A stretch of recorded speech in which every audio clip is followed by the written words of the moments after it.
Halo semuanya, selamat datang di segmen Behind Sports. Balik lagi sama gua Graziani. Di video kali ini, gua mau bawain cerita tentang seorang pesepak bola terkenal. Nah, tapi pemain bola ini terkenal bukan karena kehebatannya atau punya kontribusi besar buat timnya. Tapi dia ini terkenal karena menyamar jadi seorang pemain bola profesional. Yang setelah ditelusuri, ternyata dia ini pemain bola gadungan. Jadi seperti apa ceritanya? Langsung aja kita bahas.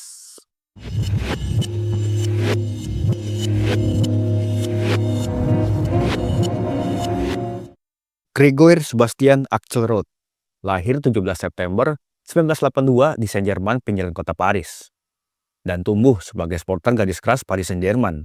Si Axelrod ini sejak kecil mengidolakan Zinedine Zidane dan George Weah. Dia bermimpi sebagaimana cita-cita seorang anak kecil yang suka bermain bola setiap harinya sepulang sekolah dan ingin menjadi pesepak bola profesional. Axelrod sendiri telah memulai karir bisa dibilang sejak dini, karena dari umur 5 tahun sampai 11 tahun, dia menimba ilmu di Akademi Sepak Bola FC Sens. FC Sens sendiri merupakan tim sepak bola di Liga Kasta ke-6 Prancis. Tapi, walau FC Sens ini bisa dibilang ada di kasta ke-6, mereka udah pernah menerbitkan salah satu pemain terkenal, yaitu Bakary Sagna, yang pernah main di Arsenal dan Manchester City. Nah, balik lagi ke si Axelrod. Dia ini emang sebegitu cintanya sama sepak bola. Sampai akhirnya semua bermula ketika ayahnya menonton Axelrod di lapangan. Dan setelah ayah nonton, ternyata permainan si Axelrod ini bisa dibilang bapuk banget menurut bapaknya. Sampai-sampai dia dilarang main bola lagi sama bapaknya. Seperti dikutip dari wawancara ayahnya di media sepak bola Sport Bible. Dia mengatakan, permainan bola lu jelek banget. Gua gak mau kalau lu main bola lagi. Nah, perkataan ini lantas membuat si Axelrod sakit hati. Tapi walau udah dibilang begitu, si Axelrod ini malah gak patah semangat. Dan berkata pada dirinya sendiri kalau suatu saat dia bakal membuktikan ke ayahnya kalau dia emang bisa main bola. Dan bisa jadi pemain profesional. Nah, kalau di situasi begini sih emang agak beda tipis antara optimis dan realistis. Di sisi lain bagus si Axelrod ini punya tekad yang kuat buat jadi pemain profesional. Tapi di sisi lain ya ini orang agak batu juga, dibilang skillnya pas-pasan, cuman dia masih kurang sadar gitu ya. Nah, setelah itu kalau kalian berpikir si Axelrod berlatih dengan giat buat bisa jadi pemain profesional, nyatanya nggak gitu guys. Karena si Axelrod ini ketika beranjak di usia 16 tahun, dia malah bikin halaman berita palsu dan melintir berita-berita yang ada. Gila, gokil banget kan tuh, umur 16 tahun udah bikin-bikin hoax. Tapi gimana bisa bocah 16 tahun melakukan tindakan tersebut? Nah, ceritanya jadi pada saat itu si Axelrod ini masih berstatus murid sekolah di salah satu sekolah swasta. Dia ini memanfaatkan fasilitas ruang komputer untuk membuat sebuah laman berita palsu yang seolah-olah itu tuh jadi punyanya pemain profesional gitu. Padahal mah ya bukan, ini akal-akalan si Axelrod aja. Nah, lalu si Axelrod ini otak-atik informasi dari internet yang ada.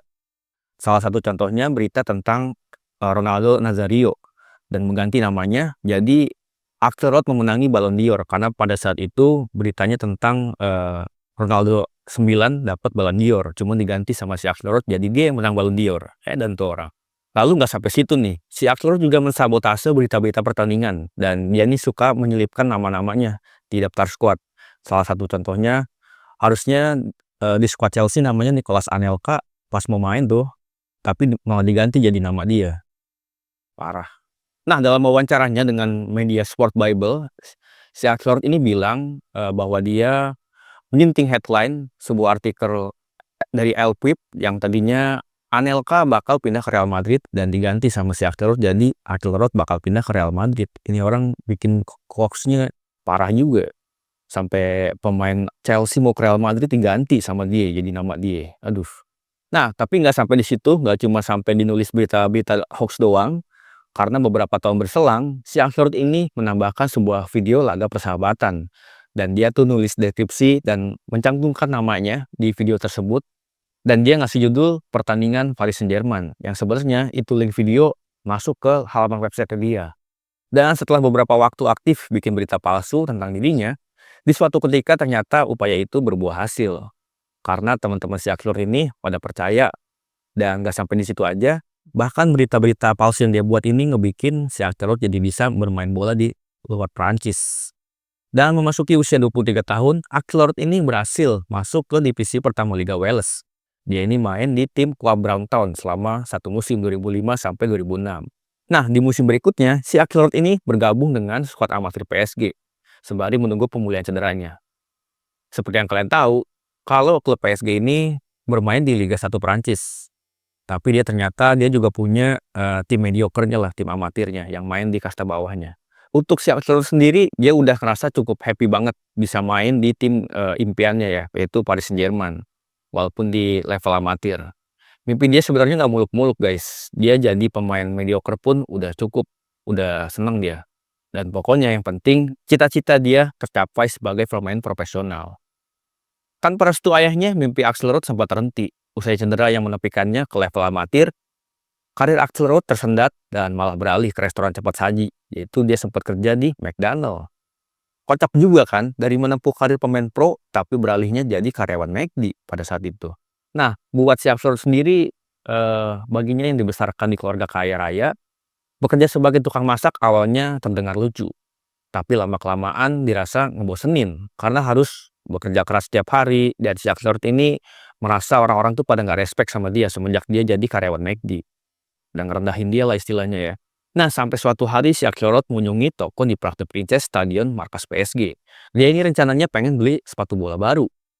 Tapi pada saat itu, wajah si Axelrod sangat lesu banget. Dan sampai-sampai mengundang pertanyaan dari seorang penjaga toko di sana. Yang ternyata penjaga toko itu merupakan temannya si Axelrod. Pas temannya nanya, "Lu kenapa?" Si Axelrod menjelaskan kalau dia ini depresi. Karena dia ini gagal lah, udah nggak bisa jadi pemain profesional lagi. Mimpi dia udah selesai. Nah, di saat itu temannya bilang, "Kebetulan banget bos gue lagi nggak ada nih. Dan gue pegang kunci stadion, jadi kita bisa masuk ke dalam." Di momen ini tentu jadi momen yang gak disangka-sangka buat si Axelrod. Karena dirasa ada peluang untuk bikin foto buat ditaruh di halaman website palsu dia. Akhirnya si Axelrod ini pura-pura beli jersey. Yang bilangnya sih buat saudaranya, padahal sebenarnya buat dia sendiri. Karena dia pengen foto tuh di stadion PSG, pakai baju PSG gitu kan. Jadi seakan-akan dia ini istilahnya pemain profesional lah, atau pemain yang baru mau dibeli sama PSG. Nah, usai kejadian itu, Axelrod dapat modal baru buat jadiin nilai tambah di dalam CV. Meskipun sebagian informasinya udah dia pelintir pastinya kan. Berbekal di pengalaman PSG dan website pribadi, si Axelrod ini mulai ngirim-ngirim surat tuh ke beberapa klub buat ngajuin trial. Saat itu dia ngaku berposisi sebagai striker, tapi sementara posisi sebenarnya dia itu adalah seorang gelandang bertahan. Nah, si Axelrod ini ngirim suratnya juga bukan ke klub kaleng-kaleng guys, tapi dia ngirim suratnya langsung ke Manchester City, ke Arsenal, sampai pernah ke Chelsea juga. Dan setelah dia mencoba mengirim ajuan trial ke beberapa klub, ternyata ada yang respon nih, yaitu salah satunya Arsenal. Nah, walaupun respon Arsenal ini menolak ajuan trial dia, tapi si Axelrod udah merasa happy karena surat lamaran dia bisa sampai dinotis sama Arsene Wenger, karena dia perhati Arsenal waktu itu kan. Dan setelah penolakan dari klub-klub papan atas Liga Inggris, si Axelrod ini tetap gak pantang menyerah. Dia yakin kalau divisi 2 atau 3, bahkan 4, pasti bakal ada yang mau ngasih dia trial, istilahnya. Sampai harapan tiba karena akhirnya si Axelrod ini dapat panggilan buat trial di tim Norwich City, Bournemouth, dan Swindon Town di Inggris. Nah, setelah trial di Inggris, dia juga sempat menghabiskan waktu untuk trial bersama klub Skotlandia, yaitu Dundee United. Lalu masuk ke Liga Australia. Dia sempat trial di Sydney FC dan New York Red Bulls di Amerika Serikat. Jadi ini orang emang udah trial bisa dibilang keliling dunia guys. Di Inggris udah dicoba, di Skotlandia udah dicoba, sampai ke Australia dan Amerika.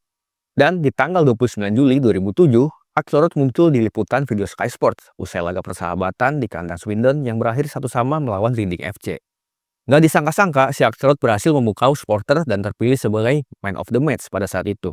Tapi sayangnya, akhir trial di Swindon bisa dibilang nggak menyenangkan buat Axelrod, karena pihak klub mengontrak PSG buat meminta konfirmasi bahwa si Axelrod ini pernah menjadi bagian dari mereka. Dan ternyata akhirnya kebohongan itu terungkap guys setelah tim Swindon FC itu mengonfirmasi ke PSG langsung. Dan akhirnya perjalanan si Axelrod di Swindon cukup sampai di trial aja. Nah, tapi nggak sampai di situ guys, ada lagi nih. 2 tahun berselang, klub tersukses di Bulgaria, CSKA Sofia, melirik si Axelrod. Di mana di musim itu, CSKA berhak bermain di kualifikasi Liga Champions Eropa. Mereka tertarik membina Axelrod setelah melihat dia trial di klub sebelumnya, yaitu Swindon di Inggris. CSKA menawarkan kontrak dengan gaji 15.000 euro atau sekitar 225 juta. Dan mereka mempublikasikan Axelrod sebagai rekrutan mereka di laman resminya. Tapi lagi-lagi, masalah kepalsuan CV-nya diangkat dan memupuskan harapan si Axelrod buat main di Liga Champions. Karena kali ini, berita itu sampai ke telinga salah satu jurnalis usai seorang fans CSKA bertandang ke forum supporter PSG untuk menanyakan kiprah Axelrod di sana. Dan begitu mengetahui bahwa si Axelrod ini tidak pernah bermain di tim utama PSG, fans CSKA itu langsung lapor ke sejumlah jurnalis di sana. Akhirnya si Axelrod merasa kecewa karena kontraknya bersama CSKA dibatalin. Karena CSKA-nya juga nggak mau dilabeli sama media mengontrak pemain palsu. Padahal mereka sudah mulai sendiri penampilan si Axelrod pas trial gimana. Tapi ya karena dia juga nggak mau ya macam-macam aneh-aneh, ya udahlah mending nggak jadi deh gue buat kontrak lu gitu istilahnya. Sampai-sampai pada saat itu si Axelrod datang pengen latihan dan ya udah diusir sama timnya suruh pulang lagi ke Prancis. Kesian juga dipikir-pikir guys. Udah datang-datang latihan malah diusir. Setelah insiden pembatalan kontrak di CSKA Sofia, Axelrod sempat kembali ke level profesional. Karena pada Januari 2011, dia dikontrak oleh klub Kanada Mississauga FC selama 3 tahun. Berdasarkan data di Transfermarkt, Axelrod membela Mississauga selama setahun penuh, lalu istirahat panjang hingga 2021, dan mengakhiri karir sebagai pemain profesional di klub CF Amerika di Meksiko dari 26 Agustus 2021 sampai 1 Juli 2022. Nah, karir si Axelrod sendiri nggak berhenti cuma jadi pemain aja. Karena sampai akhirnya, seorang mantan pelatihnya dia meminta si Axelrod untuk membantu talenta muda asal Kamerun. Si Axelrod ini berhasil mengantarkan anak itu sampai trial di Liverpool. Nah, momen ini pun bisa dibilang jadi titik balik si Axelrod untuk beralih karirnya. Yang tadinya jadi pemain bola, sekarang menjadi seorang agen pemain. Di akun LinkedIn pribadinya, si Axelrod mencantumkan agensi yang dirintisnya dari tahun 2014, yang namanya One Soccer Agency. Sampai saat ini, agensinya masih beroperasi, guys. Nah, salah satu kliennya yang paling terkenal adalah Aurelion Tchouaméni. Keduanya bertemu saat gelandang Real Madrid itu masih berusia 15 tahun di Akademi Bordeaux. Nah, pada saat itu si Axelrod ini ngebantu si Tchouaméni sampai akhirnya dia dapat kontrak di salah satu tim profesional. Dan selain memiliki agensi sendiri, si Axelrod juga pernah bekerja sebagai agen sepak bola di FIFA sejak November 2023, yang tepatnya berkantor di Andorra, sebuah negara yang berbatasan dengan Prancis dan juga Spanyol. Pada akhirnya, meskipun karir Axelrod bisa dibilang tidak cemerlang, setidaknya dia udah ngebuktiin ke bapaknya kalau dia berhasil buat menjadi seorang pemain profesional. Dan bahkan meneruskan karirnya di sepak bola setelah pensiun. Jadi itu dia guys, kisah perjalanan seorang Gregor Sebastian Axelrod. Lumayan unik dan berkesan juga ya perjalanan si Axelrod ini. Walaupun akhirnya dia nggak jadi pemain mega bintang, cuma setidaknya dia udah mencoba kesana sini dengan berbagai cara, dari mulai nipu, trial, dia lakuin semua buat jadi seorang pemain bola. Nah, kalau kalian punya ide atau saran konten untuk video selanjutnya, coba langsung komen di bawah dan jangan lupa subscribe buat dukung terus segmen Dia Sport ini. Thank you guys.